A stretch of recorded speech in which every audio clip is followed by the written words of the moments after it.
Good evening. I'd like to welcome everyone to the regular scheduled City Council meeting for Wednesday, August 7th, 2024.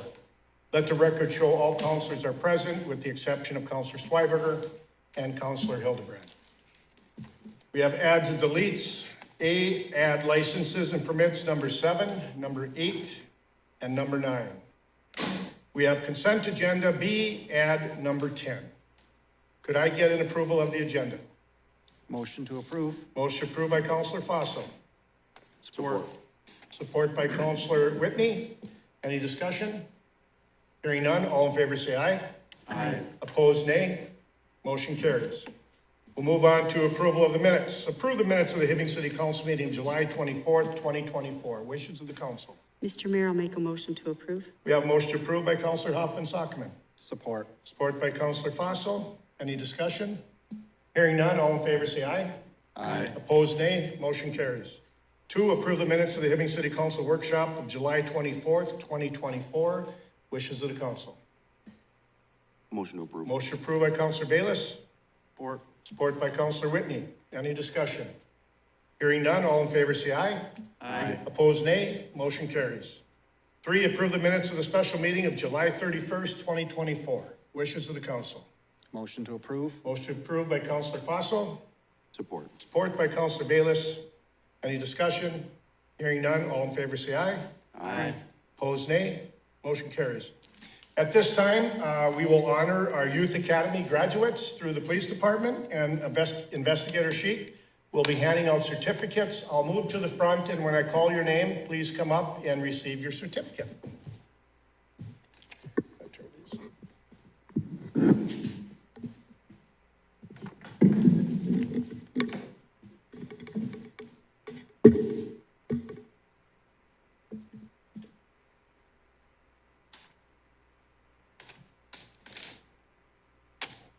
The first graduate is Christina Roffelman.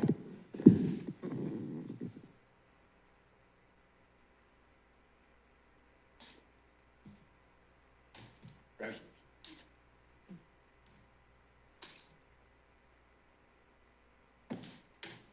Second graduate, Lillian Bockelman.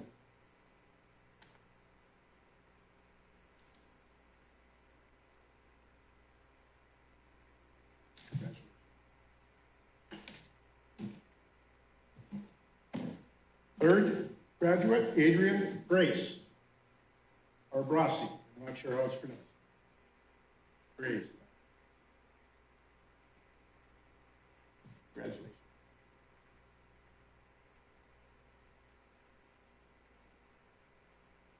Our fourth graduate is Elizabeth Hope. Here today. Okay. Our fifth is Isaiah Jackson, or Isaac Jackson.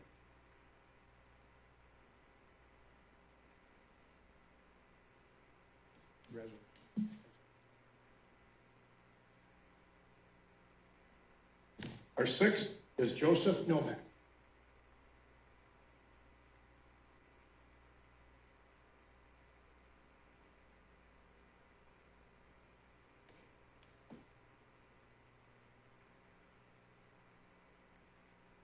Our seventh is Bailey Penglass.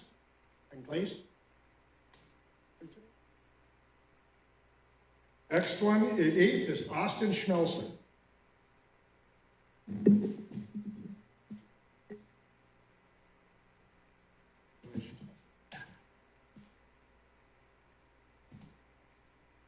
And our last is Fiona Urban.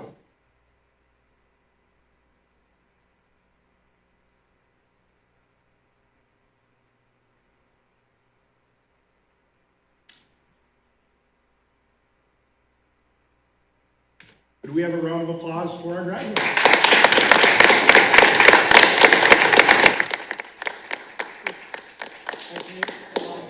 You want right in front, if everybody can make a straight line here, they want to get a picture for, yeah.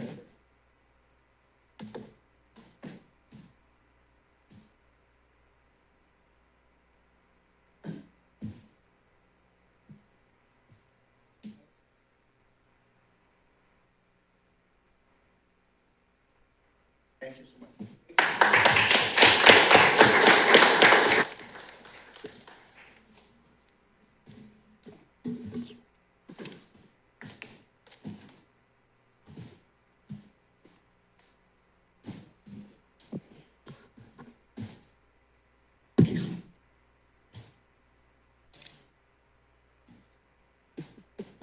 We'll move on to the consent agenda.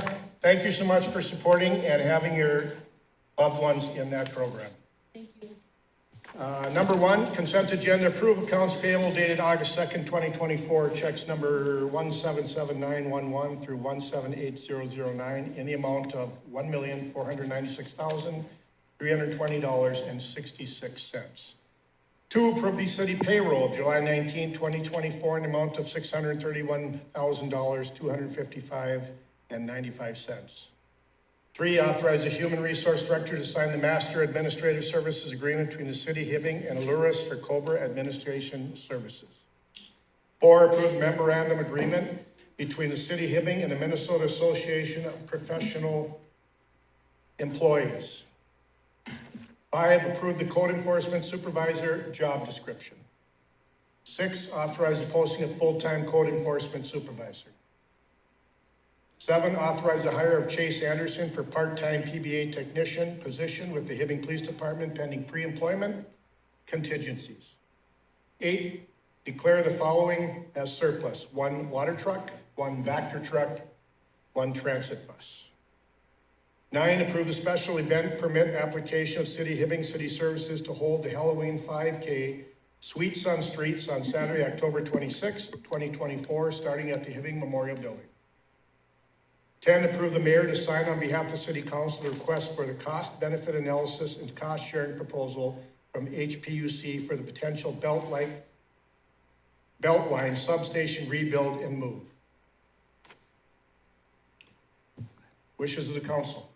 Mr. Mayor, I'll make a motion to approve the consent agenda as read and published. We have a motion by Councilor Hopkins-Sockman. Is there support? Support. Support by Council Fossil.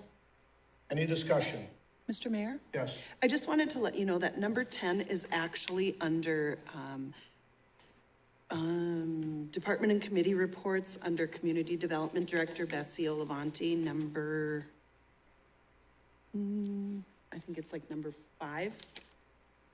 Number 5. It would be item one, well, it would essentially be item H. Oh, no, you could go five. Yeah, 5, yeah. Thank you. Okay, so we can pull that from Correct. the consent agenda is what Yes. you're asking for. Could I have a motion to pull 10? Or Just I'll modify my vote. we have a modification by Councilor Hoffman-Sockman to pull number 10 off the consent agenda. Support. We still have support by Councilor Fossil. Any other discussion? Hearing none, all in favor say aye. Aye. Opposed, nay. Motion carries. Thank you. We move on to levy presentations. There's no one for the public forum tonight. So first up is Hibbing Chisholm Airport budget presentation. Good evening, Merritt, Director of the airport. Mr. Mayor, members of the council, thank you for the opportunity to come before you this morning or this afternoon to give you just a short, brief couple slides of what the airport is looking at doing in fiscal year 2025.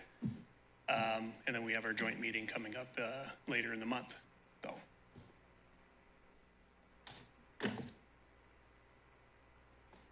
Just real quick, a couple of capital improvement projects that we have budgeted and have programmed for 2025. The largest being our federal project where we're going to use our federal entitlements is to what we're calling phase 1 of our perimeter fence replacement.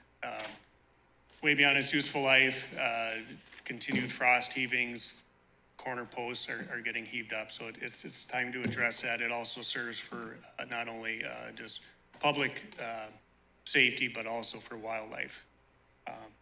So we've had that we've already accepted the bids with Century Fence. We have our work order with our consultants in place. The grant has been submitted to the FAA and the state for approval. And so that'll be forthcoming. So we've given the contractor the ability to either begin this construction season, what's left of it, or next year. But that'll be federal entitlements. The bids came in very, very favorable. This will consist of the area primarily along Highway 37 and down South Dublin Road. And then next year we'll continue with phase 2.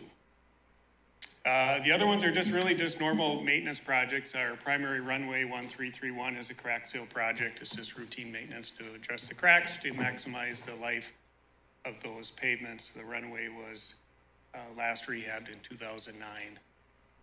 So it's nearing the end of its 20-year useful life. The other one, same thing, is just a taxiway that were rehabilitated about 5 years ago. So got some cracks developing, so we're just going to seal those up. The self-fueling system would be more of a self-fuel trailer that would mainly support LifeLink Air Medical. We're looking at that to enable us to adjust our staffing hours. Currently, right now, we're staffed from 4 a.m. to midnight, 7 days a week. And in some of those later nights, there's really not the need, but to support LifeLink and their mission, they need fuel as soon as they come back to the airport.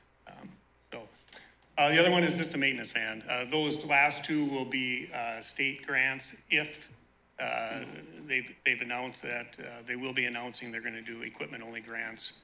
So we'll be applying for both of those, which have a 70-30 match. So in parentheses would be our local share. So always, again, continuing to maximize our federal, state, and regional partners, keep our local cost as low as we can. There's no questions with those. Quick scheduled air service development. Happy to announce that SkyWest Delta Connections has renewed their essential air service contract with the federal DOT on June 1st.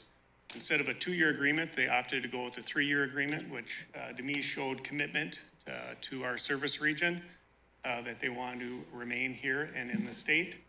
So that will go through the end of May in 2027. Last year, most of us are aware they've made some pretty significant schedule changes, which has generated a trip by myself and our marketing consultants. We went out to St. George, Utah, and met with them this spring to talk specifically about the schedule. Their response was primarily their lack of captains continuing, but that seems to be stabilizing. Other markets in the state are starting to see some changes to the schedules. So we hope that we'll go along with that plan. But with their plan also is these larger aircraft that they've been servicing, the 65 and 76 seat aircraft. The 65 seat, they're reconfiguring those aircraft back down to 50 seats. They'll still have first class, comfort coach, or business comfort and coach. Allows them to have one less flight attendant, lowers their costs. I think it's going to be a very comfortably configured aircraft, maybe a little bit more room in them. I haven't seen the inside yet, but they're starting to enter the Minnesota market in September, and we're scheduled to see those in October. There's other benefits to the airport going to that smaller aircraft on a security level. So nice announcements from our partners at SkyWest. Additionally, we have our seasonal Sun Country charters. We were very happy that they announced pretty much the fall schedule, early winter schedule for us. Usually we only know one at a time, so knowing these dates in advance allows us to schedule those. But 186 passengers have the ability to fly direct from Hibbing to Laughlin, Nevada, hotel and air packages. So they're very successful. We do no marketing, advertising. The casino reaches out to them directly, and it's been quite a while since we've had any empty seats, so they're very popular. And we as the airport do all the ground handling for those. So we check in the passengers, we load the bags, de-ice them, fuel them, so full service for those. This one, not as happy as we've been on a great trajectory leading into pre-COVID. We all expected, I think, the significant drop during the COVID. we were on a nice steady incline. I completely associate our results at the end of 2023 with 11,775 revenue passengers. Got to remember that we enplaned several thousands more passengers that are considered non-revenue in support of the reservation center, but those don't count for our federal entitlements. It's schedule related. When I went out to St. George, Utah and met with SkyWest, the data that we brought out there, people are getting in their cars and driving, and not just to Duluth, they're driving out to the cities. And when they get there, they have choices. Minneapolis has welcomed many new carriers over the last few years, and 40% of those are continuing on non-Delta flights. So we're hopeful that that will get the attention of Delta, and we're sharing that information with them. Through the end of July, we were at 6,141. So it'll be a race to the finish. I will say that by having the events in our communities this summer, like celebrating the high school 100th anniversary, and those events brought in significantly more people that had moved out of the area and wanted to come back. And several times the airline had to upgrade the aircraft to the larger 76 seat to accommodate. Recent development, as you're well aware, was the addition, 60,000 square foot addition to the Detroit Reman, furthering their commitment to our region and really getting into and supporting the further development of EV for their Freightliner partners. It was a collaboration of many agencies to make that happen. Funding came from the IRRR through a non-recourse loan to the Airport Authority, as well as some very favorable infrastructure grants from the agency, as well as the city of Hibbing for the South Hughes Road improvements and getting that paved just behind to pass the plant, as well as a grant from St. Louis County. So a great collaboration. And if you were at the ribbon cutting ceremony, you may recall that they're already talking about phase 4 in the next 3 to 5 years. So I just read a nice article in the Business North publication that was just put out that further stated that. So not so much talked about yet, but the Minnesota DNR has an air tanker base at the airport to fight wildland fires. After many bonding sessions, they were awarded about $3.3 million in state bonding. We will partner with them to do the design and construction services to rehab their current apron, which has more crack seal than asphalt now, way beyond its useful life. But they're required to find their own funding because it's an exclusive use area. So it's not open to the public. So state and federal funds do not apply to their leased area. The current mobile homes that are out there will be removed, and they'll be constructing a dedicated dispatch center of 3,500 square feet. So they're going to expand the apron a little bit to accommodate the aircraft, because when some of those larger events do happen, they bring in a lot of federal resources. The last one a couple of years ago, there was a 737 flying around northeast Minnesota, dropping fire retardant. We would have been able to serve them here at Range Regional if the condition of that ramp would have been better, but they didn't want to bring that large aircraft on that ramp. So, Do they use the same runway? yes, Also, it's just their apron, that's their own, the runway is, yeah, that's all public use. okay, yep, Yeah. all right. Garrett? So then, Yes. they are going to be leasing that building and the airport authority will be owning it? No, they will own They and will maintain own that it? building. We just have we'll be signing a new 40-year land lease with the Minnesota DNR. Okay, So thank you. they just pay us for the land that it sits on, but they own and maintain it, so. Real current news, very exciting to us, and I think our region, is when COVID hit, Enterprise left the region. We still were serviced by a regional company, but they had some limitations, such as unable to do one-way car rentals.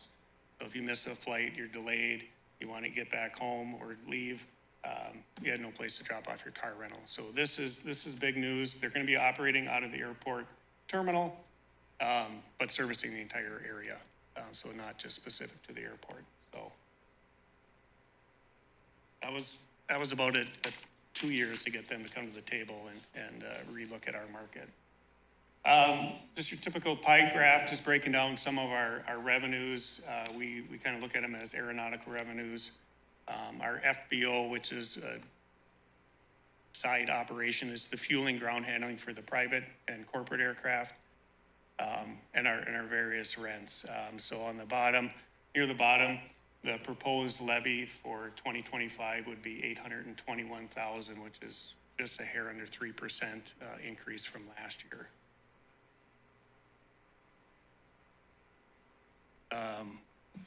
Our budgeted expenses laid out on the same pie chart. Personnel at 35%. We're currently up to 11 full-time staff and 1 summer position, and then 1 part-time for our custodian is what makes up the airport employees. Some pretty increases to our insurance rates, our buildings insurance, even though we don't have claims. Haven't had any claims that I can recall, but those rates are going up, and I expect them to continue just because of the summer that we had. But pretty stable on the budgeted. Some of our utilities, we've seen some increases there. I think every building pretty much has now been retrofitted or is newer where it has LED, but we continue to invest in those facilities. The loans are starting to become a big number. Those numbers do not include the Detroit Remand loan. Those are loans that were for the new corporate hangar, as well as the Midwest Aircraft hangar that was built in 2018. Or consist of those 2 loans. They're all zero interest loans, non-recourse loans, so we're not incurring any long-term interest. We're not paying any interest on them, and it looks like it cut off the total, but it is a balanced budget of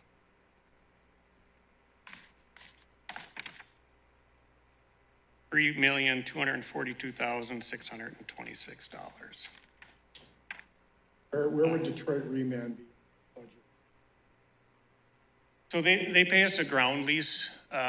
With the new lease, it went from about $1,700 a month in a land lease to $5,500 a month. So they did increase their footprint a little bit, which demanded some of that extra, but we nearly doubled the rental rate for the property. The rates, I guess, was kind of determined by the IRR's proposal to them. So we get the monthly rent payment. We also collect the loan payment, and then we just in turn remit that back to the IRRR. So within that agreement, and former Representative Bach wanted the airport to have a plan. So because it's an airport-owned building that eventually will need maintenance and upkeep, that we have a dedicated reserve to do so. So within our loan agreement, we are building up what I'm calling basically, just for simplicity, an escrow account.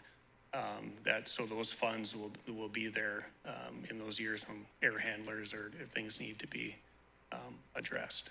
So the tenant, Detroit Remand, takes care of all the interior maintenance, annual servicing of the equipment and air handlers, but we're responsible for the buildings, the roof, and parking lot.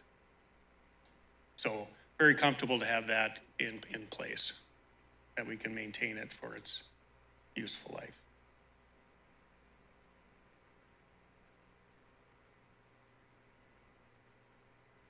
This is just a quick graph of the historical levy.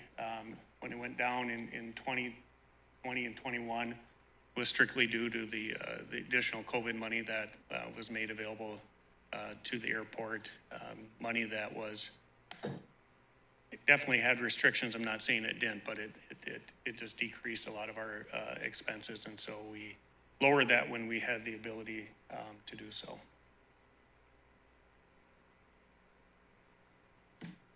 And that is all I have, but I will have, obviously we'll have the ability to have more discussion in a couple of weeks at our joint meeting. All right. There's no Councilors? further questions? Any questions? Heard today? I thank you for the presentation. You're Barry. very welcome. Thank you. You have a great night. At this time, once Barrett is done shutting down there, we will have Housing and Redevelopment Authority budget presentation. Good evening, Jackie. Good evening, Mayor, members of the City Council. Thank you for the opportunity to present the HRA of Hibbing's levy request for 2025. As you may know, we own and operate 252 units of public housing, and the HRA receives this money as an operating subsidy from HUD, which covers the subsidy component for the rent, and then we also receive capital money for building improvements and unit improvements.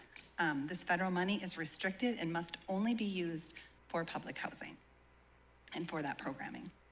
So HRAs as a whole are eligible by a levy set by the state of Minnesota under Minnesota State Statute 469.033, which allows us to levy 0.0185% of the estimated market value of the city. For 2024, the estimated market value for Hibbing is $1,190,668,200, making us eligible for $220,275 in levies. As the levy that we receive from the city is our only consistent non-federal source of money, we are requesting a levy amount of $150,000. This is an increase from our historical ask of $50,000. The local money received from the levy is critical to our long-term planning and development.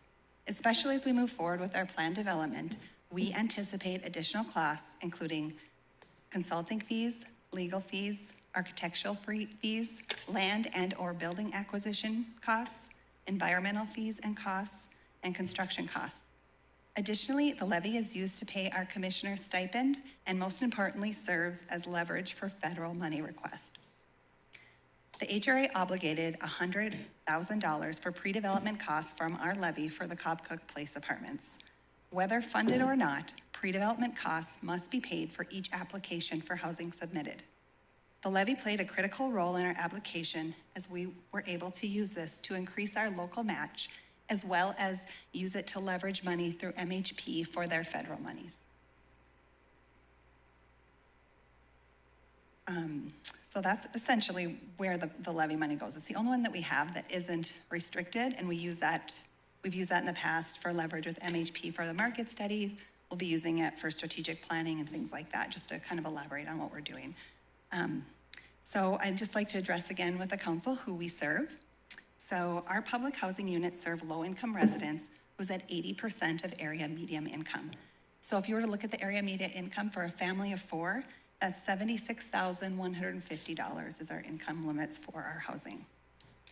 43% of the residents of the Hibbing HRA head of households are 55 plus, whereas female head of households make up 53% of our housing. We also serve 111 children. I'd also like to address the sources of income for our residents. So 54.8% comes from Social Security, SSI, pension, and other non-wage sources. We also have 40.9% that comes from wages and child support.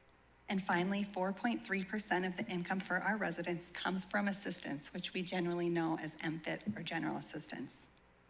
So the total dollar amount of annual income for the HRA of Hibbing's residents is over $4.1 million.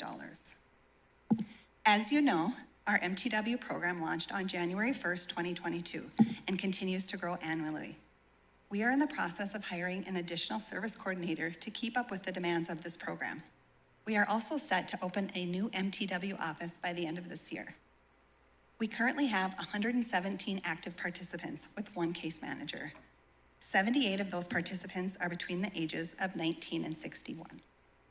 10 are currently enrolled in a post-secondary education program, with 8 pursuing an associate degree and 2 pursuing a bachelor's degree. In 2022, the average income of the residents of the HRA was $13,000. In 2023, the average increased to $14,400, a 10% increase. And as of August 2024, the average income increased by 18% to almost $17,000. We do have 11 families that have graduated to home ownership since 2023. So, I mean, as you can see, there's a lot of really good programming that we're doing at our HRA to assist our residents. And as we continue to move and grow through it, we are finding more people engaging in it. So, I just think that that is such a wonderful thing to offer our people in the community as a whole. So, but I'd also like to take this opportunity to share a few stories on some of the small wins for our MTW participants. So we have one family that was a person who applied at the HRA after being homeless, living in the woods year-round, experiencing many days of needing support from Empower program to help emotionally ground them as they were questioning whether they were really worthy of an apartment. They were connected with many resources to get established for furnishings, budgeted to obtain a car, received mental health support, and has completed year 1 of college and is signed up for year 2 this fall. And if success continues, they will be set to graduate this spring. I have another family who, after surviving domestic violence and now becoming a single parent to their children, they attended college this summer and are registered to begin this fall as a full-time student. They are a parent and a positive role model to their children.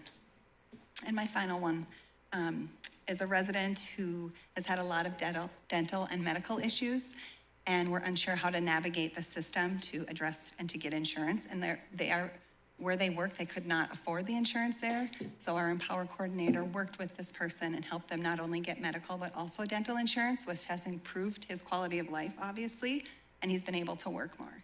So these are really great success stories. I know I have many more, but I just kind of try to differ them from year to year to give you some perspective of how well-rounded this all can be. So then additionally, I'd just like to provide some updates on where we've been since our last levy presentation. As you know, we completed the housing study in December 2023. It was accepted by the HRA Board of Commissioners as well as the City Council, which we used for planning. Then our local housing trust fund was completed and accepted by City Council in April 2024. This will be a very valuable resource for housing developments in the city of Hibbing. It's very exciting. Also, as you may know, our new development was submitted in July of 2024. We successfully submitted the application for the 52-unit tax credit project. And I'd just like to thank again the city staff and elected officials for your strong partnership in this application. Finally, looking towards the future, this fall we will begin our strategic planning, where we will continue to establish our broad goals and create a plan of action. So I just want to thank you again for your continued support and increased collaboration as we work together to improve the quality of housing in the city of Hibbing. And thank you for your consideration in our increased budget request. Are there any questions? Counselors, any questions? I just have one quick one. Yes. First off, thank you for all the information. Do you expect and anticipate to be asking for the same amount moving forward? Is that your expectation? Potentially, just looking at, what our goals are, being in line with the city, because I think there's a lot of room for housing growth here in our community. I think people think that the HRAs simply do low income. They do not. Right. We can do housing as a whole. If you look at other organizations, we also can assist people in home ownership roles, we also have the ability to do other things. So I think that's some of the misconceptions that just need to be addressed, is that we're not simply serving one demographic. Yeah, well, I just want to say thank you for the years that you did only ask for 50,000. Yeah. Because that's where I'm going with that. You've done that over and over again. And Yeah. it takes a lot to run HRA, so thank you. Yeah, for about 15 years we've stated that, but we stay in conversations with the city and say only when we have something actually going. We've literally spent the last 10 years planning and trying to find ways to get it done, and now we have a path to do it. So that's why, and with the increased collaboration with the city, I think there's a lot of things we can do outside of our existing strategy. Our existing portfolio right now is just public housing, and I'd like to see a lot more diverse products. Very good. Counselors, any more questions? Jackie, I thank you so much for the presentation. Thank you, Mayor, members of the City You bet. Council.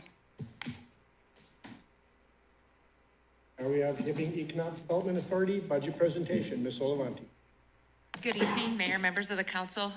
This is a slightly different format that I'm presenting along with all of the rest of the levy boards here in the city. So you may not have the full budget presentation in front of you, the budget books that you normally get. So I'm going to talk through it tonight, but just rest assured that details will be forthcoming as we move forward. So state statute sets the levy potential for the EDA at 0.01318% of taxable estimated market value in the city.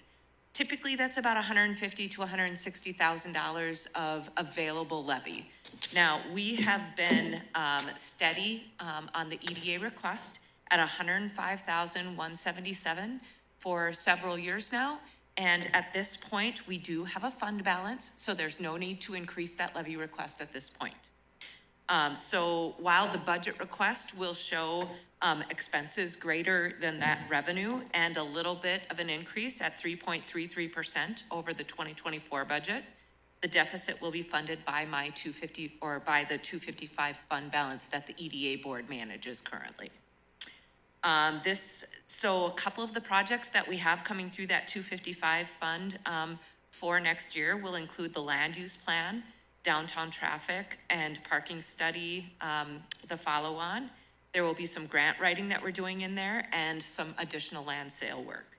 It also includes some special projects funding that the EDA is undertaking, and any of that project funding that isn't used that we're budgeting for in 2025 goes back into that fund balance.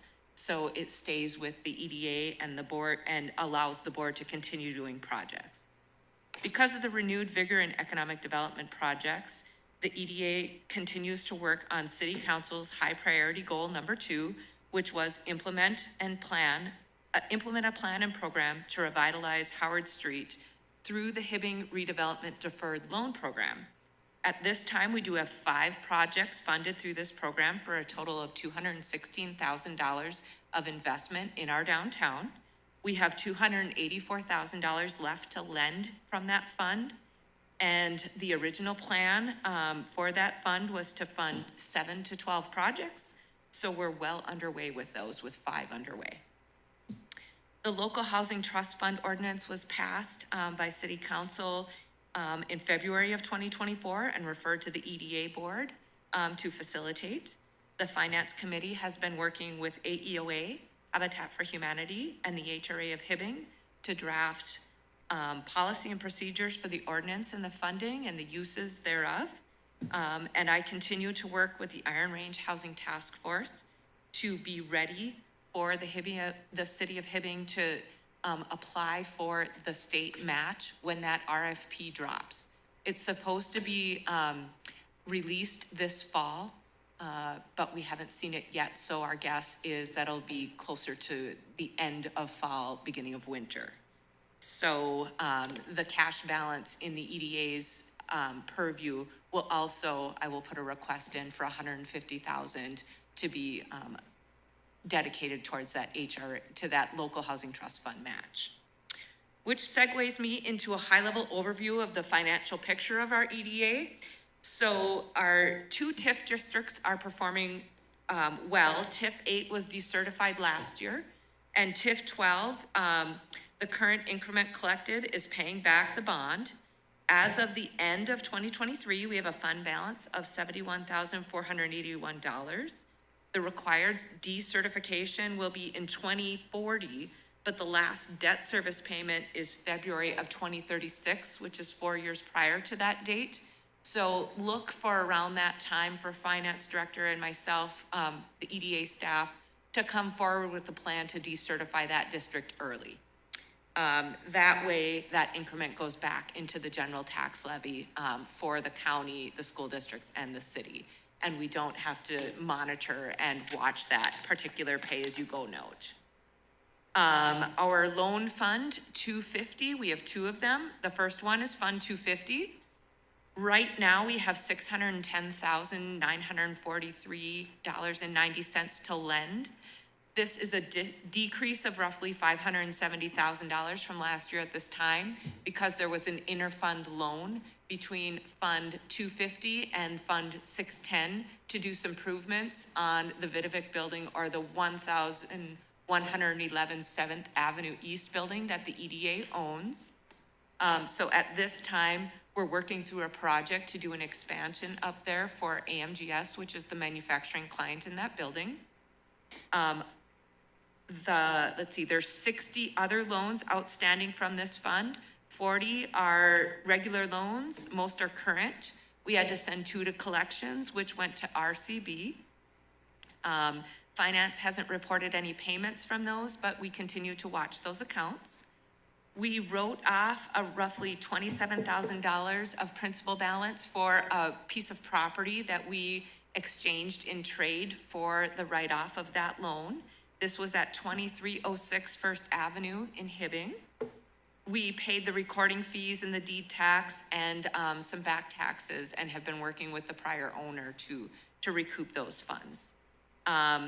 The other remaining loans in that Fund 250 are COVID loans, which were created with some funds from the IRRR and from the city. The remainder outstanding balance on those COVID loans at this time is $301,019.24. So folks are continuing to make those payments and get those loans caught up. And that's, 4 years into the future from when these loans were available. And it shows that our community is making good on those, and the businesses are continuing to thrive with those kinds of funds being lent out. I believe those were 0 interest loans, Sheena. So, all right. Second is we have a Fund 420, which is another loan fund that we have. This one has roughly $195,000 in a cash balance. We have 2 loans in that particular fund. It's not necessarily very active, so Sheena and myself have been talking about working with our auditors and things to find best practices to maybe fold that into Fund 250 if we can. The final loan payment, though, for the current loans that are in that is 2028. So we have some time to work on that. We're not sure if we can transfer them into Fund 250 while the loans are current. But just something to kind of understand that the EDA board has been doing a lot of work in our community and really working with businesses to get these funds out and investing in our businesses. And they're seeing loans come before them quite frequently now, and that's a very good thing. So those funds are very active. Additionally, we have the 610 fund, which is where we track our building investment for the 7th Avenue East building and the new AMGS expansion project. The 7th Avenue East building has an outstanding balance of $547,000, and it's due, we pay that non-recourse loan back to the IRRR out of net rents. RMB has moved out at the end of their lease in March of this year. They just weren't seeing the growth on the Iron Range that they wanted to see to continue doing their expansions, so they decided to move into smaller space. Let's see, and then the EDA board approved a loan request for a total of $9 million to both the IRRR and the 21st Century Mineral Funds through deed, which will fund the AMGS expansion project on 13th Avenue East. And that event notice went out to all of the EDA and the city council to attend the groundbreaking. That's August 29th at 1 p.m. So looking forward to seeing all of you there. Additionally, you'll see on your agenda later on, we do have a commercial entity interested in purchasing that building and are working with them on the potential of moving into a smaller portion of that building and starting them on some leasehold improvements as they move forward. So that will be coming forward once the city council approves a development agreement with that particular individual. It will be referred to the EDA to negotiate a potential purchase of that building. So there's an inner working there, which we normally have, but that's something you'll see. The last couple of things I want to give an update on are Fund 405, which is the capital project fund for the Highland Hills Small Area Plan. We started that fund with $250,000, and we have approved expenses of around that amount. It's $246,000 or some such. That will get us all the way through phase 3 of that planning, and phase 4 is implementation. So remember, our consultant Bob Streeter came and talked to you just a few meetings ago and talked about what phase 2 and 3 mean. So we are starting to kick off that community engagement work. Those meetings will probably be planned for September, and we have some dates that we're kicking around at this point. So stay tuned for those. I'll roll out a schedule to you as we move forward in August meetings here. Let's see. The Fund 418 then was created by council on August 16th, 2023 to redevelop the 400 block on Howard Street, to continue advancing goal number 2 of the Howard Street revitalization. This fund is now at a total of $142,000 of approved expenses. And as of July 15th, HEDA has secured site control for the 408 through 416 of East Howard Street, and with support of the City Council, applied for funding from Deeds Redevelopment Grant in the round that was due last week on Thursday. I just wanted to let you know that I received confirmation from Deeds staff that that grant application was received and accepted for the round. So that was exciting for us because we had a little bit of some mailing mishaps. And so I wanted to make sure that they had gotten it and the application was received. So we've applied for $407,000 to do some redevelopment on that block. And in the August packet, the EDA should have a pre-development agreement in front of them for that particular block to start moving forward on next steps. So that's all I have for you tonight. If you have any questions, I'll take them at this time. Councilors, any questions tonight for Ms. Solavanti? None. Block 400. Yeah. I have one question. If, with everything moving forward at this time, and if we should receive some funding from DEED, what will be the time to demolition? It wouldn't take place until after December 31st of 2024. So we'd have to let bids out. That would be part of the public bid process because it is large enough to, you know, go through that process and things. So we have some rough estimates on what that will cost. At this point, we'd have to, you know, finalize those as that goes forward. But yeah, we'd be doing that work in January. We should know from DEED if we get that funding in hopefully late October, early November. So we'll keep you posted. Thank you. Awesome, thank you. Anything else, councilors? Thank you so much, Betsy. Okay, we're gonna do department committee reports. Ms. Solavanti. I wanted to see you walk back there and sit down before I said that. I bet you did. Okay, so item A is to, I request approval of the development agreement with North St. Louis County Habitat for Humanity for parcel ID 140-0050-04080. This is a parcel that was approved in February of 2023 from this council to send across to St. Louis County to request a tax forfeit property.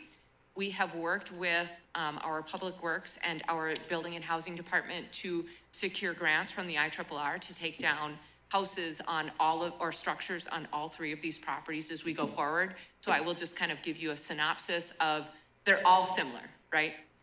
So the development agreement then would be to work with Habitat for Humanity to sell the parcel to them for realized costs. Hearing what Ms. Solavanti had to say regarding parcel 140-0050-04080, wishes of Motion to approve. motion approved by Councilor Fossil, Support. support by Councilor Bayless. Any other discussion? Hearing none, all in favor say aye. Aye. Opposed, nay. Motion carries. Excellent. Item B then is to approve the development agreement with North St. Louis County Habitat for Humanity for parcel ID 140-0096-00850. Okay, hearing what Ms. Solavanti had to say regarding the next parcel, ID number 140-0096-00850, wishes. Mr. Mayor, I'll make a motion to approve. Motion by Councilor Hoffman-Sockman, Support. support by Councilor Whitney. Any discussion? Hearing none, all in favor say aye. Aye. Opposed, nay. carries. Excellent. Item C then is to approve the development agreement with North St. Louis County Habitat for Humanity for parcel 140-0220-03170. Okay, we have, again, one more parcel, ID number 140-0220-03170. Wishes of the council. Motion to approve. Motion approved by Counselor Bayless, Support. support by Counselor Fossil. Any discussion? Hearing none. All in favor, say aye. Aye. Opposed, nay. Motion carries. I do want to comment, I had AOA Tucker had reached out, I'd seen him, who works for Habitat? Habitat, thank you. And he said they are scrambling to find lots right now for their, so he was really excited that we had 3 coming up tonight. I would So I just agree. thank you for Also- continuing to work. Yes, absolutely. Also, St. Louis County has been a huge help to get those processes for those particular parcels moved forward now that the Tyler case has been resolved. So their team at Lands and Minerals is doing a great job as well, working with us to get those things moved forward. And it's So- important that people know that Hibbing is by far, has built the most Habitat for Humanity houses.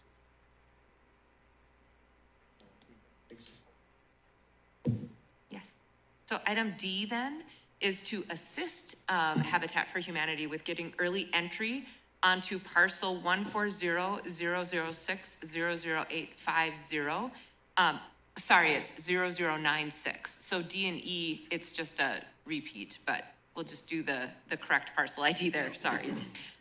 So that they can, as soon as the property is transferred to us, they can get access to the land and start development even before we've transferred ownership. This is if they don't have this, they will not be able to do the Hibbing High School build. Okay, hearing what Ms. Olivanti had to say, wishes of the council. Motion to approve. Motion approved by Counselor Whitney, Support. support by Counselor Bayless. Any discussion? Hearing none, all in favor say aye. Aye. Opposed, nay. Motion carries. Excellent. So item F is to approve the development agreement with JT Ventures LLC for parcel ID 140-0270-00337 and refer to the Hibbing Economic Development Authority to negotiate a purchase agreement. Now, this is for the 1,111 7th Avenue East, or the Vidovic building. So as the AMGS expansion project started moving forward, JT Ventures had inquired through some channels as to if this might be a potential for a purchase. They have toured it several times, and they're very interested in working to acquire that from the EDA board.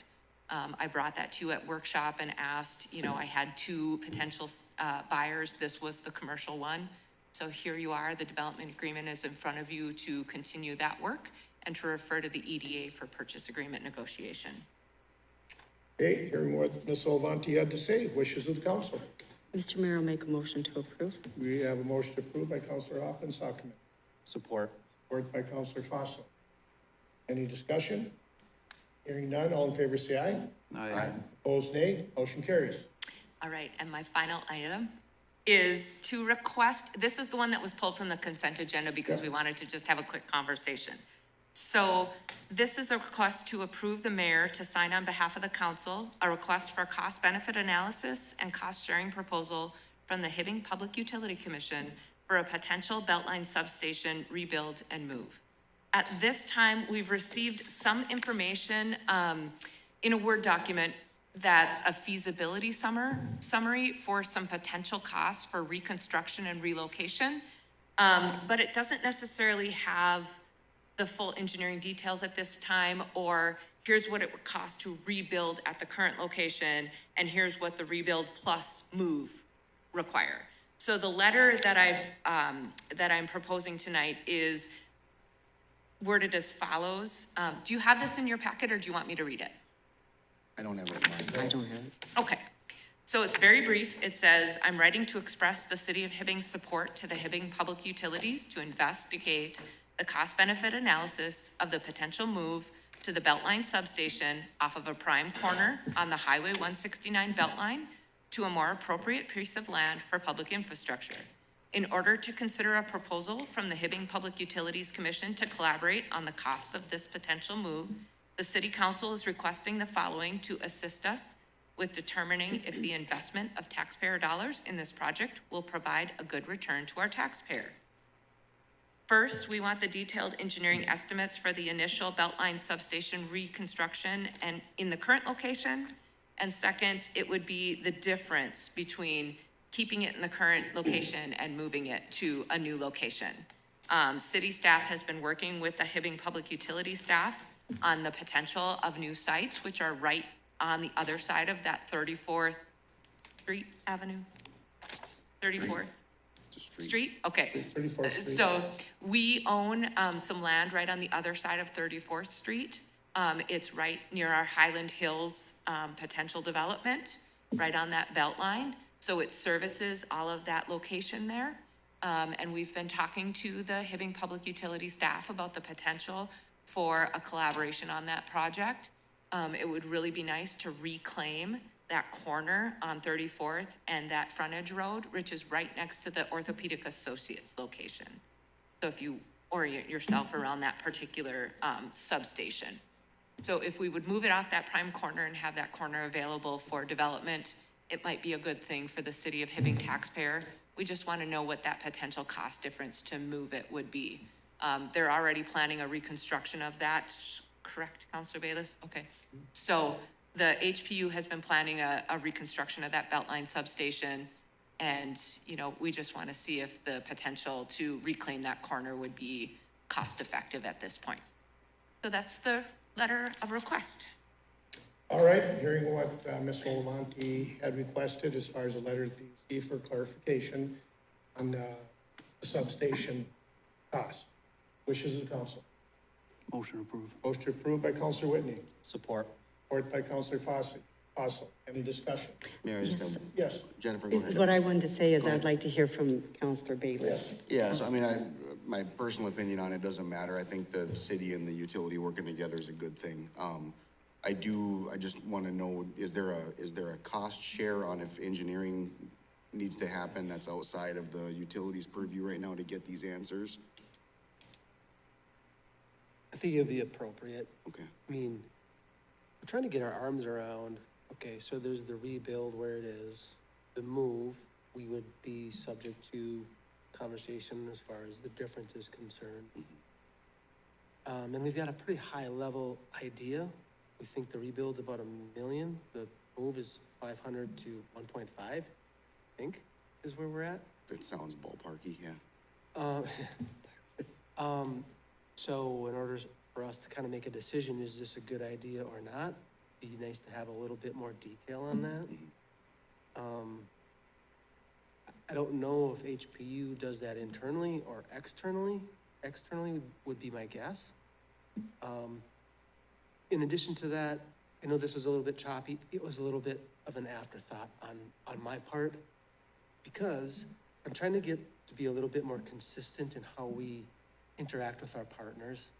And there's a lot of staff interaction, but you know, when it comes to our decision makers, that's not necessarily as robust as I would like it to be. So I am trying to like get that back into the package. So my apologies for that. Ultimately, what we want to do is make a decision. Does it make sense for us to move that substation in favor of a commercial use of that lot? You know, that beltway is so valuable when it comes to commercial property and how we move Hibbing forward as a community. Yet, there's a cost associated with it.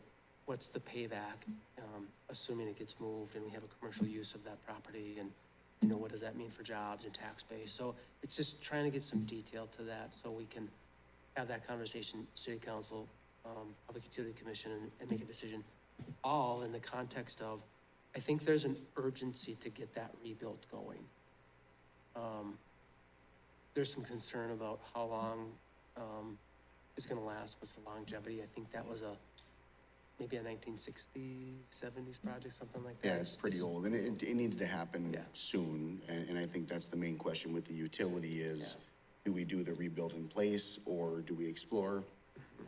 moving, even if we move to that suggested location, that might be a temporary thing as well. So that's part of the contention on the utility side. We've had a conversation about this already one time, and we just need to figure out what the long-term goal of the utility is and whether it fits into this project specifically, so. So if it were to move, and then that would be a short-term solution? It could be a move and then a move, but if we move it and stick it on the north side of 34th Street, it doesn't necessarily make sense to go ahead and move it again until it needs a rebuild again. Okay. I guess I wasn't aware of that. So what is the trigger point for that? And maybe that's a conversation between myself and the manager. That would be a good idea. There is not a clear, determination on what the best strategy is there yet. The general manager has an aspiration that is not consistent with what the electrical department, says that we should do. So we need to get to that answer before we can give a good one. But for all intents and purposes, I support the letter. Let's ask, and I would just assume that if we have to consult with somebody to get these answers, that the city would share in the cost of that for the utility. It's ratepayers versus taxpayer money. I mean, it's all in the same pool, but we have to account for it equally, I think. Jamie, a question. Yeah. Was it the Laurentian funding? Is that what it's called? The Quite a few LEA million funding. dollars, yeah. Would that not be used for all electrical upgrades moving forward? I mean, that's what it was, For plant upgrades. just plant upgrades. Well, I mean, you can essentially find other uses that are associated with plant upgrades, but it was not for electrical distribution. Okay, that's why I was asking. Yeah, yeah. So we're not premature in doing this since the PUC hasn't really figured everything out on their end, correct? Since there's some new information that was just I shared. don't think it's the city's responsibility to wait to ask. I think we should ask. Okay. And then the utility commission can deal with it Okay. in our meeting, so. And Good, thank you. Mr. Mayor, members of the council, in order to get Public Works infrastructure funding going forward, the city's gonna have to be a collaborator. Through the IRRR, the funds, are coming through the city at this point, so, and, we can collaborate then with the HPU on potential grant funding for moving this. So getting really good, cost-benefit analysis, engineering detailed estimates, and why, we're moving it off a prime real estate corner, et cetera, that narrative and that work will be really handy to go after some of those grant funds. So that's what we're trying to work on, getting clarity around. Thank you, Betsy, for clarifying that. Yes. Thank you. Okay, thank you, Betsy. Jamie, thank you so much, Counselor, for that upgrade or update. So at this point, we had a motion and a second. Any more discussion? Hearing none, all in favor say aye. Aye. Opposed, nay. Motion carries. Thank you. So this time I can sit, right? Yes. We move on this time to Finance Director and Treasurer, Ms. Muller.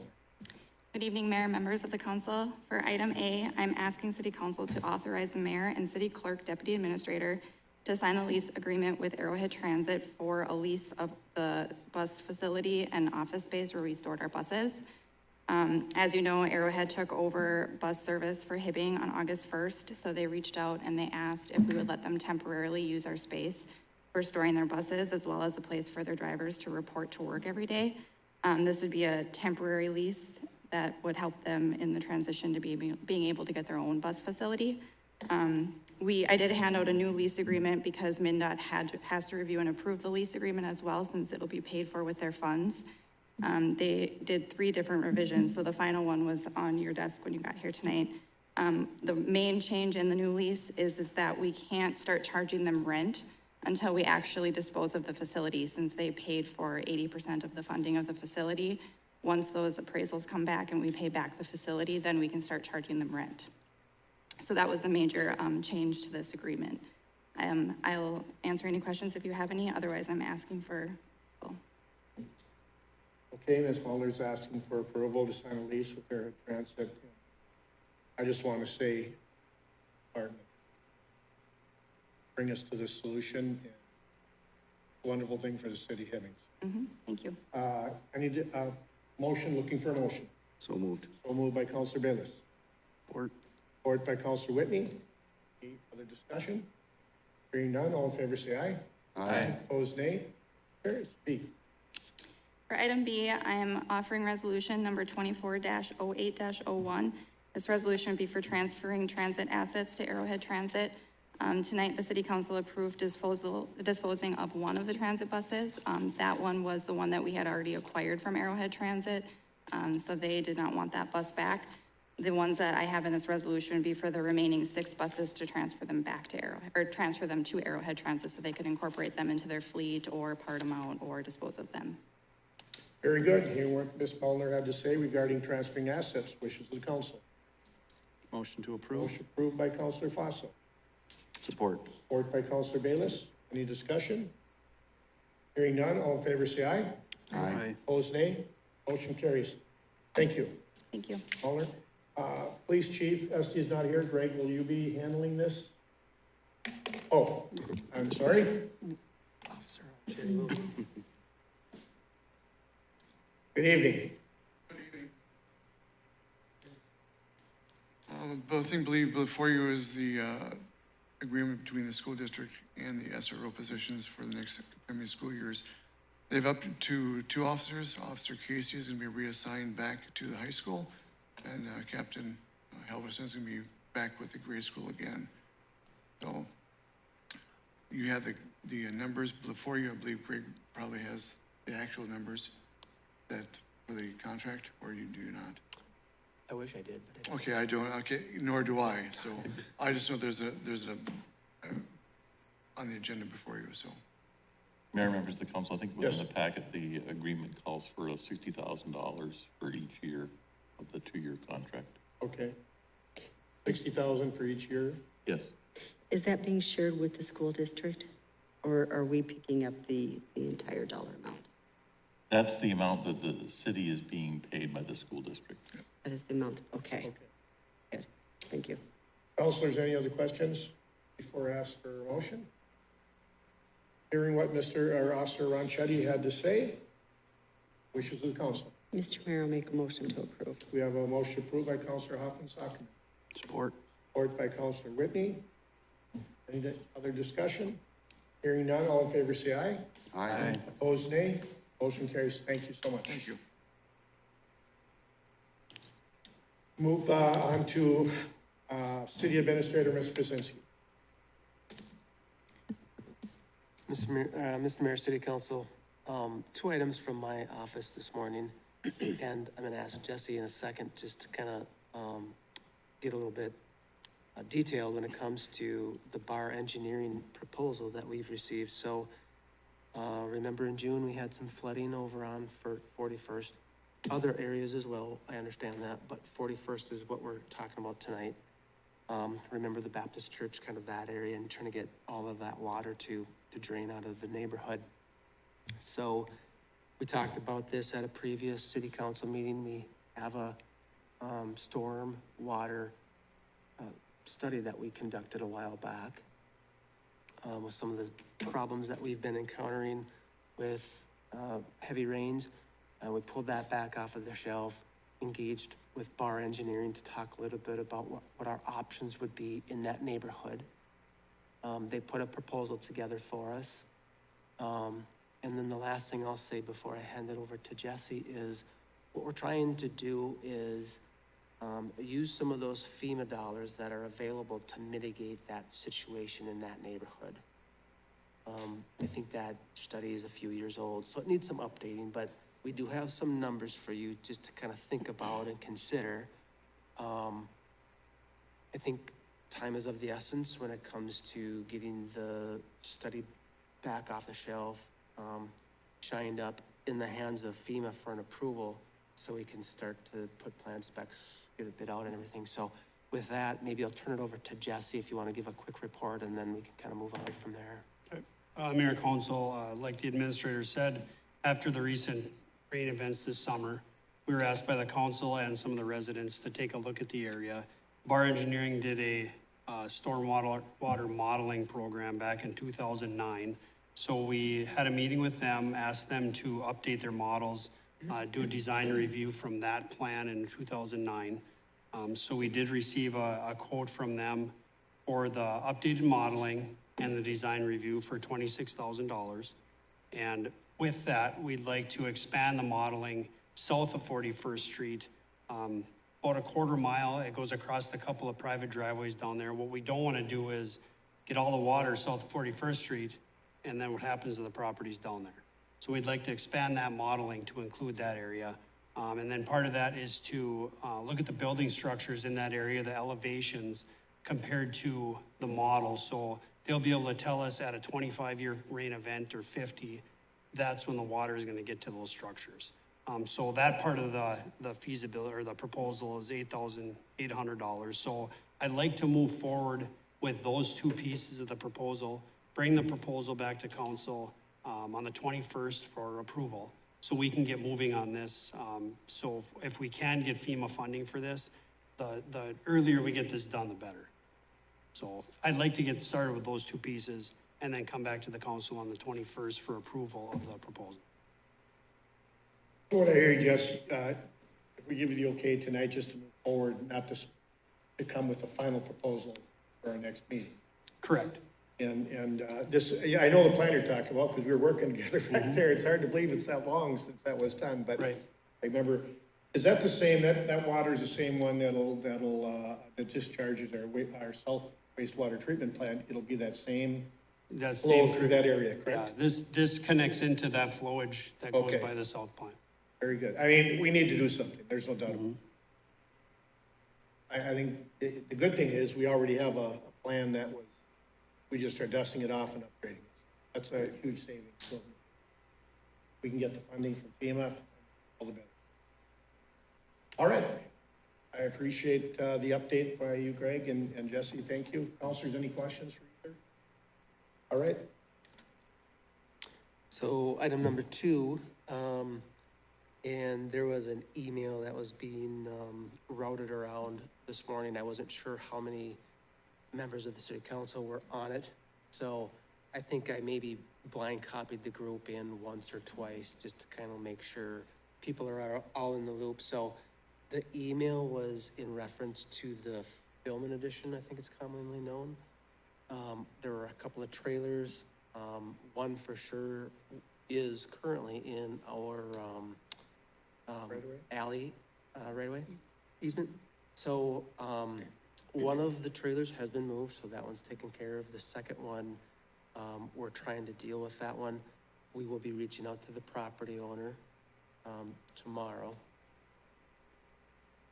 Assuming we can get a hold of that property owner, move it, that's our preference. If we can't, we'll just either call for a tow and have it moved. I think we do have the authority. I think Andy knows a little bit more about that, but I think we do have the authority to move it out of that alleyway without some sort of a waiting period. So I wanted to kind of bring the city council up to speed on that. I know there's a couple individuals that we'll reach out to and just kind of like, here's the protocol, here's what's going on, here's the update and whatnot. So Andy, did you have anything to add to that?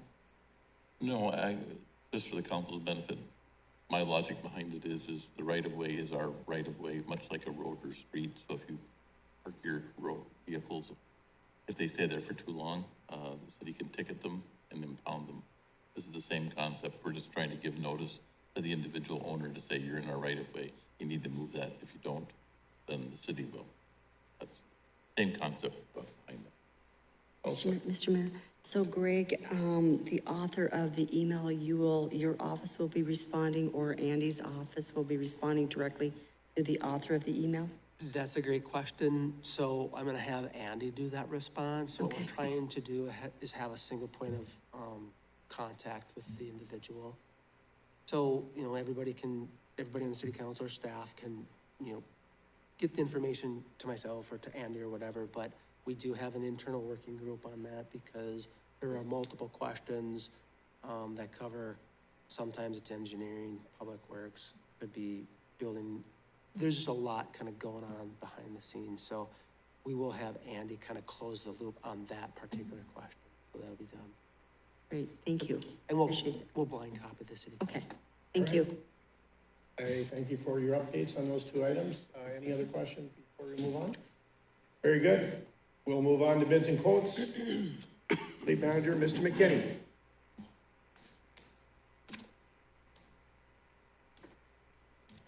Good evening, Mr. Mayor and Council. Little outside of fleet, but we can discuss, I guess I'll say what we're here for, but looking to approve the purchase of 5 road gates. Back this spring, the administrator asked me about some stuff outside of work here, volunteering and cleaning up blight trails and stuff that we've done with the Snowmobile Club and volunteers. So looking at some of that, we drove around and looked at some problem spots, and our solution was to put some gates, limit vehicle access and try to curb some of the dumping. A couple of the other gates are one for our pit, City Hibbing pit, upgrading that gate, and also the sludge road for wastewater treatment plant. Yep. Yeah. So, we did get a quote from RC Fab, to build the gates. They're about 6 to 8 weeks out. They're heavy duty gates with lock protectors, and, we will definitely, make sure land access and where we're putting them is all addressed, but, most of the, I think all the land is City Hibbing property, so. But looking for approval for these gates and get these in spots, start somewhere, probably look at other places down the road. But, just try to stop some of that dumping on trails and off roads, so. So you're looking at installing these on city property Yep, that has access to these dump zones that people are using rather than just driving out to yep. the compost and waste. The locations, other locations are up by Sims Ply, by the Mine View, the bike trail, and then the road going in by the bike trail to the east is a problem area. We can stop the vehicle access. We'll work with Masaba Trail to gate their trail, gate the road. It'll stop big, there's a lot of dumping. I don't know if anybody's seen the pictures we shared, with the club and volunteers picking up truckloads off these trails every year, so. Just a part the city can help out on and, help that out, limit it. So, approval of the amount is $16,992. It will come out of Public Works budget, wastewater's budget, and the other is gonna be tied to blight. I don't know if you wanna speak on that a little bit, Greg? Yes, I would actually, thank you, Mayor, City Council. So, there are a lot of moving wheels here. Kind of the general conversation is about blight and how we address it. So we have some blight on private properties, we've got it on public properties. We've got some great partnerships built and put in place. People that are willing to kind of go out and do the cleanup. This is our way to collaborate with some of those groups. We need to try something. I mean, there are just so many different facets to the blight problem that we're encountering. But to try to limit access when it comes to pickups and vehicles that can carry couches out into the middle of nowhere and dump them, and then our staff or county staff has to go clean them up or pick it up or whatever. So we're gonna try a couple of these gates and see if we can make that work. The other thing that we did do is reached out to the director of solid waste management at the county, talked a little bit about blight here in Hibbing, blight kind of around the county, how we can collaborate, giving people an outlet to put their mattresses in their couches and some of their MSW and whatnot.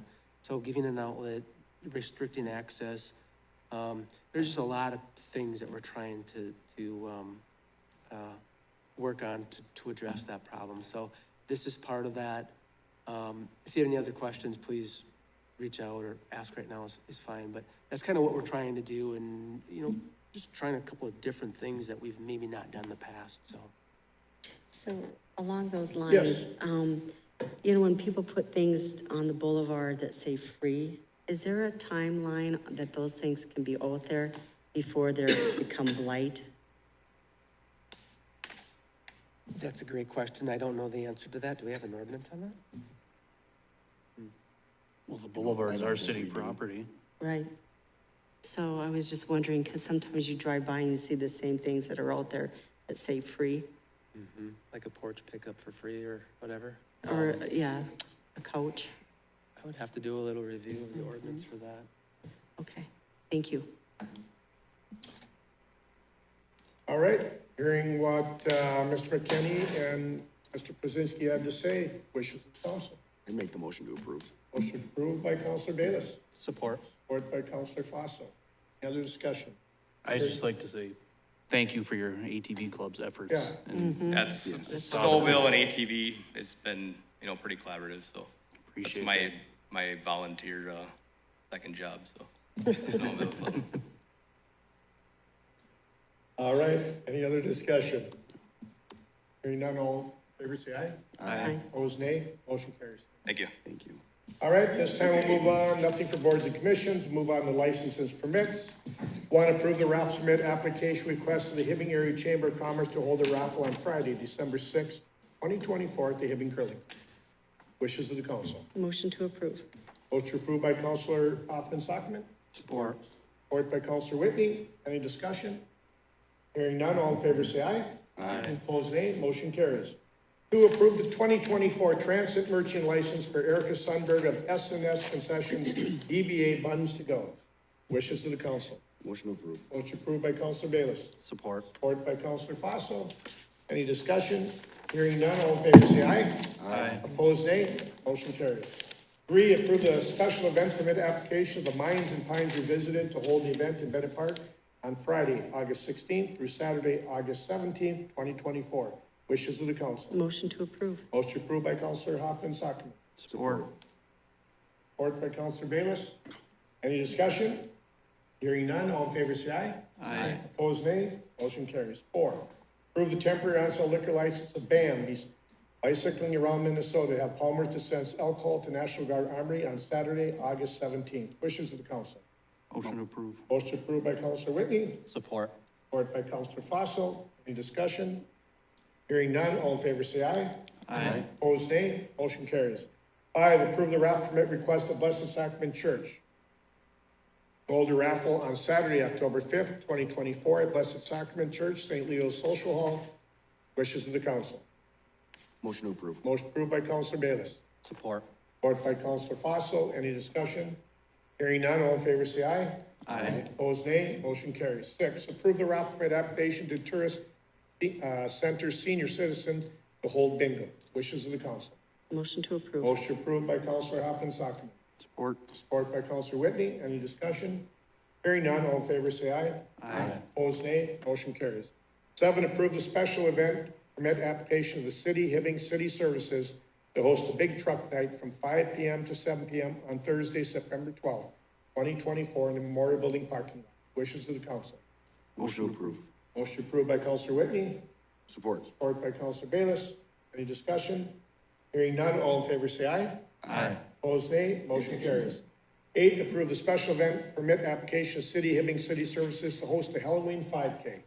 Tweets on Streets on Saturday, August 26, 2024 at the Hibbing Memorial Building. Wishes of the council. Motion to approve. Motion approved by Counselor Hoffman Sockman, Support. support by Counselor Fossil. Any discussion? Hearing none, all in favor say aye. Aye. Opposed, nay. Motion carries. Finally, approve the 2024 on-sale and Sunday liquor license of Boomtown Group Catering Incorporated. Wishes of the council. Motion to approve. Motion approved by Counselor Bayless, Support. support by Counselor Whitney. Any discussion? Hearing none, all in favor say aye. Aye. Opposed, nay. Motion carries. Could I have a motion for adjournment? Mayor, Yes. could I just add, to set the next Hibbing City Council meeting for Wednesday, August 21st, 2024 in the Hibbing City Council Chamber, and set the workshop meeting following that meeting? Okay. Hearing what, Ned? So moved. So, yes, so moved. Wishes of the council. We need a motion. Motion to approve. Motion approved by Counselor Bayless, Support. support by Counselor Fossil. Any discussion? All in favor, say aye. Aye. Opposed, nay. Motion carries. Could we have motion for adjournment? So moved. So moved by Counselor Bayless, Support. support by Counselor Fossil. Any discussion? Hearing none? Have a good evening.